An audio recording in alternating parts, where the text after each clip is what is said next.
David, nice to see you again, brother. Luis, good to see you. How are you? Very good, man. Good, excellent. I love all your roles, man. But I've been studying. You've been a guest here before, and I've been noticing that like your history as being, I believe you were in the military and a police officer. Has that helped your acting skills, especially in this film where you have to handle weapons and stuff like that? How does that come into play? Well, yeah, maybe technically Yeah, it helps me when it comes to certain roles having to do with the mentality of law enforcement or even the mentality of the underworld. right, And being in the military and being a police officer, I am familiar with weapons. I don't necessarily like weapons, but I right. am familiar with them. And so I'm able to understand what to do, how to stay safe, that kind of thing. So yeah, it does. As for acting, being a police officer, you have to be really keen on the characteristics of people when you go to a job and you're trying to size somebody up and Right. understand where he's at, whether he's like angry, whether he's happy, whether he's just out of it. And I think that is always helpful as an actor to try and in reading it. I'm not even talking about the doing. I'm talking about in reading it. Go, oh, okay, I've dealt with this kind of character before, and so it's more of a familiarity of characters being a cop and everything, more so than acting. I had to go to school to try and Mm. hone my craft and do everything I needed to do, and that has to do with that. That's another aspect of it. Excellent. SNAG takes place in Mexico, so you have to like embody the accent from the region, and you've done that before. I can tell you have a New York accent, which I love. So my question is, how do you come up with all the accents and just like when the director yells action, how do you just like change it up and stuff like that? How challenging is that?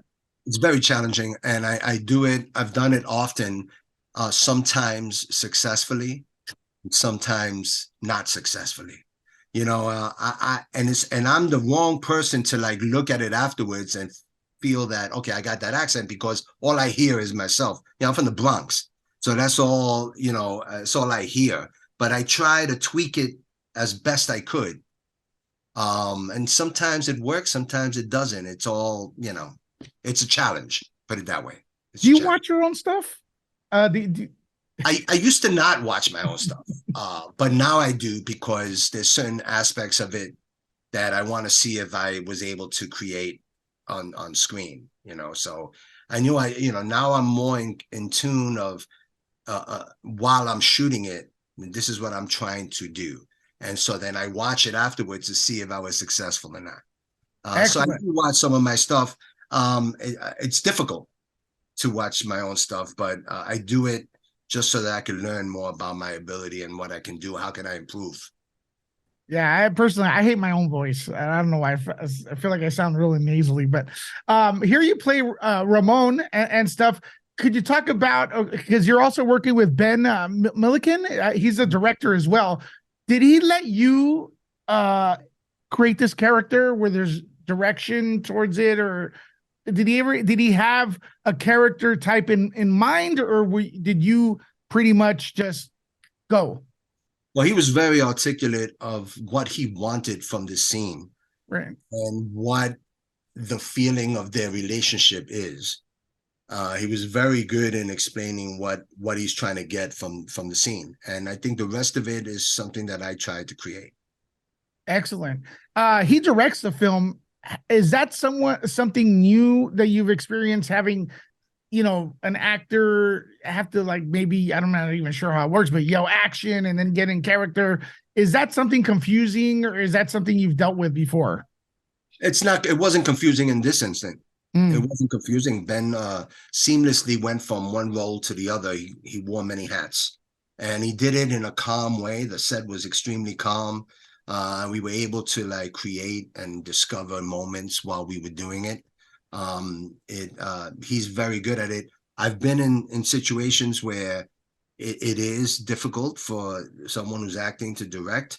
I didn't see that at all with Ben. I think he understood what he needed to do and seamlessly just went from one hat to the other. And it was really, really great to watch. So speaking of on location, because I love the location here, because it reminded me of an old spaghetti western in a way, and you know what I mean, like that old, Stylish. Right. yeah, very, you know, is that what were the locations? Could you describe the locations? Were you out of state or out of the states, or how was that? Where was that? No, we shot it in New Mexico. Okay. And we shot it at a place where it was like 9,000 feet above sea level. So I wasn't used to that. Mm. So the first scene when I'm running with the gun, all of a sudden I'm like, wow, I'm really winded and thinking, what's something wrong with me? And somebody said, well, you're at the highest point of, so it was a great location because you actually felt like you were in that place. It was like, and New Mexico is a good place to shoot those kind of movies, I think, in my opinion. How long ago did you read the script, and how long ago was this in development, that you were working on it and such stuff like that? Well, I read it a couple of months before we actually started shooting, Right. and I had conversations with Ben before that, before we started shooting, and then we just went and I flew to New Mexico and we did our thing. Excellent. You're a guy that if you can't walk down the street without probably getting flagged down by a million people, because you're also involved in a lot of genres, right? What is your favorite genre? Here I would say this is like a Western spaghetti action stuff, and what is your personal favorite genre to work with? To act in or to To watch? acting, to acting. That's a good question. You just gave me a question to revert back to you both, to watch and to act in, brother. You're gonna think this is weird. Like to watch as a viewer. Oh yeah. I like a story that creates an obstacle for a character based on who they love, based on a love story, and the obstacles that happen and what things those are the kind of movies that I enjoy when there's an obstacle. The kind of movies that I like to do for some reason are these kind of, I love action movies. It's just an imagination. It's almost like when you're a kid and you imagine how to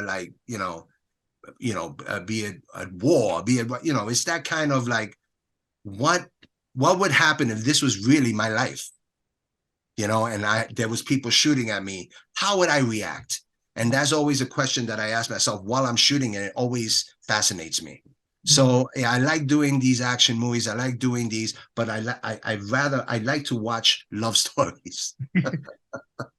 Well, you know what? That's my macho answer right there. Yeah. Well, I do this and I love music. It's totally opposite. That's it. Exactly. But look, I want to ask you also, because you're, in my opinion, you're a superstar. Well, thank you. Yeah, well, I mean, come on. You got that thing, man. I'd ask for your autograph and selfie if I see you. Oh my God. But what do you get asked most about? What I get asked most about Dexter, the show that Dexter? I was on for many years. That and also I get asked about some off the beat movies that I remember. Like the other day, somebody asked me all these questions about Skyline, which was a science fiction movie that it was interesting to do because everything was done in post. All the aliens and all the monsters were done in post. So but somebody asked me questions about my character in that movie, and I was like, well, I gotta think. This was 15 years ago I did this, so it's like you try to think exactly what I was thinking at that point. And there's sometimes that you're just trying to survive as an actor. You're trying to like just do this role and survive, because sometimes it's not easy to prepare. You don't have the material to prepare until you get on set. Because I like to prepare a lot. I like to go on set already knowing what possibilities can happen. That's what makes me creative. That's what makes me spontaneous. Sometimes you don't have that luxury. So that's what I would say. Well, awesome, brother. Listen, Skyline, you play Oliver, by the way. Yes, that's right. Thanks for the interview, man. Looking forward to seeing you more. And I'm out of time, so we'll talk again. I know it. Bye, Luis. Bye bye. Nos vemos. Bye bye.